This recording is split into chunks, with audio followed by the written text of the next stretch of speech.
पहिल्या दिवशी मी जे आलो होतो ना, म्हणजे मला तिथून इथपर्यंत येईपर्यंत मुंग्या होत्या.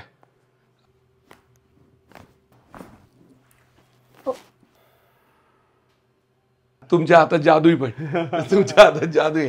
ते तुमचा हात लागता क्षणी त्या गरम एकदम मस्त वाटलं ना शरीराला, तर एकदम मस्त वाटत होतं की शरीर ज्या जागच्या जागी येत होतं वा ते असं कुठे सरकलेले असतील ते.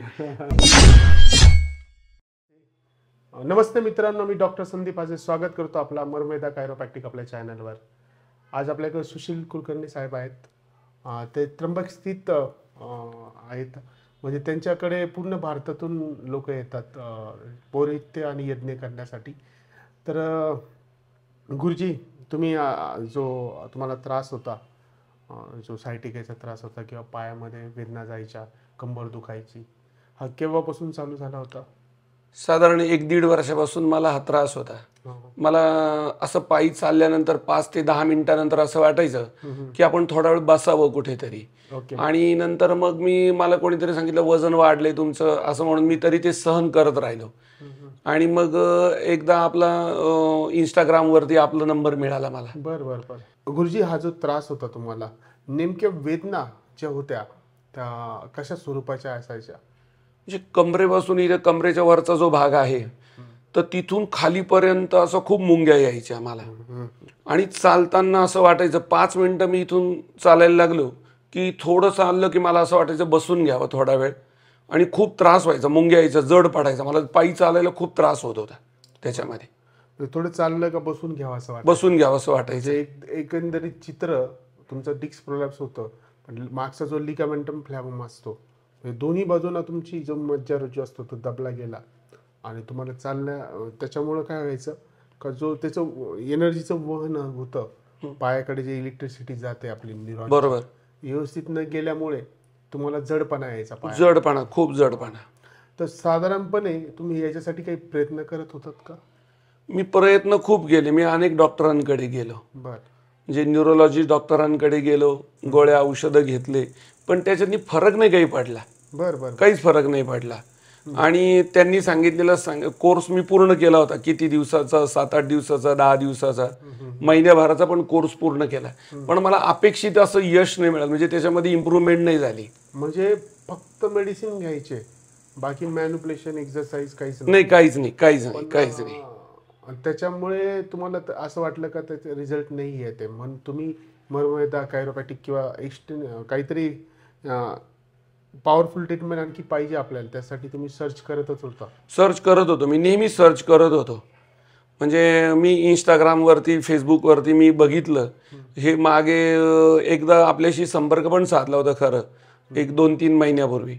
पण मग तिकडे न जाता मग परत मी ते आपलं मध्ये गॅप झाला, मध्ये मी काही कोणाकडे गेलो नाही. पण मग आता 8-10 दिवसापूर्वी आपल्याशी संपर्क झाला आणि मग तिथून मग तुमच्याकडे मी ट्रीटमेंट घेतोय. ओके. तर एकंदरीत तुम्ही 7 दिवसाचं आपलं जे सेशन असतं, म्हणजे मेरुदंड संजीवनी म्हणतात, ते तुम्ही कंप्लीट केलं. एकंदरीत तुम्हाला याच्यातल्या गोष्टी कशा इफेक्टिव्ह ठरल्या आणि किती इफेक्ट वाटतं आता? खूप इफेक्टिव्ह आहेत. म्हणजे एखाद्याचं पेशंटनी जर हे सलग रेग्युलर डॉक्टर साहेब सांगतात तसं त्याप्रमाणे जर तुम्ही पथ्य पाळले, नियम पाळले आणि त्यांनी दिलेल्या वेळेत जर तुम्ही येऊन गेलात ना, की नक्की तुम्हाला याचा फायदा होणार आहे मात्र. आणि मर्मवेदामध्ये येऊन मला खूप त्याचा फरक जाणवलाय. म्हणजे मी तुमच्या समोर आहे. बऱ्यापैकी 90% तरी आराम वाटतोय. नक्की. तर माझं एकच सांगणं राहील का, तुम्ही जो आराम पडलाय आपल्याकडे, तो जास्त दिवस टिकून राहण्यासाठी कंटिन्यू घरी व्यायाम करत राहा थोडंसं. नक्की. कारण की कसं, फिटनेस आम्ही क्युअर करतो, पण फिटनेस ही गोष्ट आहे ना, फक्त व्यायामाने येते. नक्की. म्हणजे आपण जर विचार केला, कायरोप्रॅक्टिक पण सेल्फ हिलिंग अप्रोच असलेली ट्रीटमेंट आहे. व्यायाम करणं पण एक सेल्फ हिलिंग अप्रोच आहे. म्हणजे तुम्ही जर व्यायाम करत राहिलात तर तुम्हाला त्याच्यातून फिटनेस येईल. तुमच्या ज्या मणक्याच्या कडेच्या मसल्स वीक झालेल्या आहेत त्या मजबूत होतील, आणि जेणेकरून तुम्हाला आत्ता जो त्रास होतोय तो पूर्णपणे बरा होईल आणि त्याच्यातून तुम्ही पूर्णपणे बरे होशाल. म्हणजे असं नको व्हायला का ट्रीटमेंट केली बरं आहे आणि परत मग कामात लागलो, परत दुखायला लागलं. तर हे जनरली लोकांबरोबर होतं.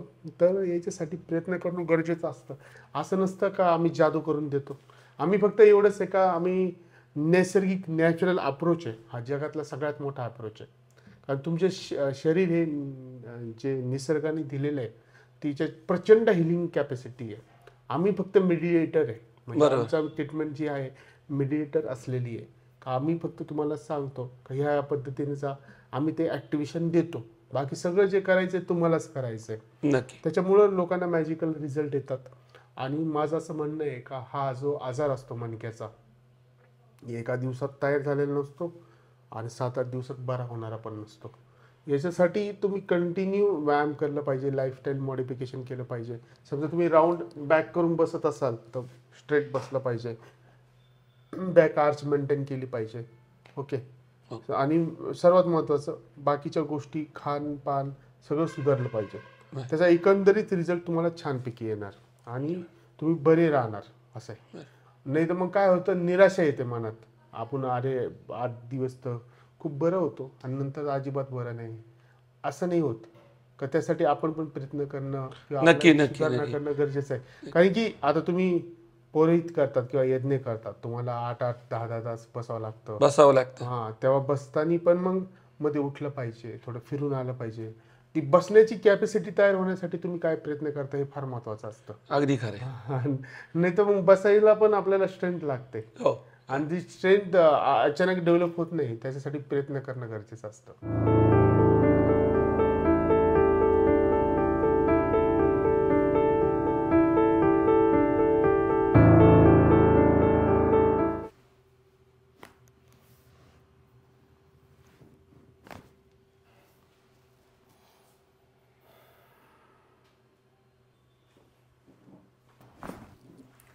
सात 8 वाजता. हो का. 8 वाजेनंतर.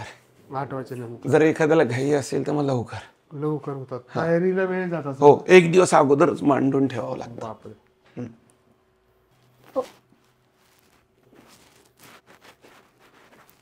सरळ झोपा, खाली सरका,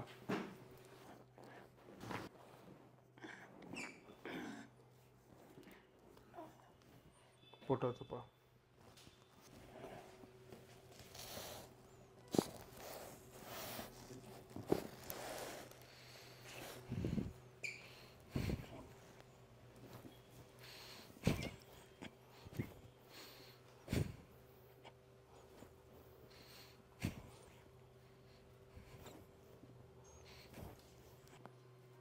बरं वाटतंय आता एकदम.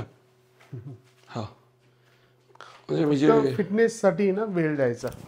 पहिल्या दिवशी मी जे आलो होतो ना, म्हणजे मला तिथून इथपर्यंत येईपर्यंत मुंग्या होत्या. असं आज बरं पण एकदम कमी झालेलं आहे. म्हणजे काहीच नाही. म्हणजे मी नॉर्मल जे पहिले जे होतं ना माझं तसं एकदम असं झालेलं आहे. थँक्यू. तुमची पॉझिटिव्हिटी, ट्रस्ट आणि आमचे प्रयत्न ते एकंदरीत यश येतं आपल्याला. तुमच्या हातात जादू पण तुमच्या हातात जादू आहे. ते तुमचा हात लागता क्षणी ते गरम एकदम मस्त वाटलं ना शरीराला, तर एकदम मस्त वाटत होतं की शरीर ज्या जागच्या जागी येत होतं वा ते असं कुठे सरकलेले असतील ते एकदम मस्त छान वाटलं त्यावेळेस. ते पहिल्याच दिवशी मी तुम्हाला बाहेर जाताना म्हटलं सर मला आज थोडं बरं वाटतंय, आणि तुम्ही मला तो विश्वास दिला का नाही तुम्हाला बरं वाटेल.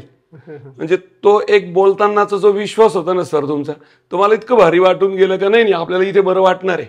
बरोबर. आणि कुठलाही जेव्हा जातो ना आपण की तेव्हा तिथे त्या डॉक्टरांवरती आपण 100% विश्वास ठेवून जातो आणि जायलाच पाहिजे. आणि विश्वास ठेवल्यावरच रिझल्ट येतो. येणार, नक्की येणार.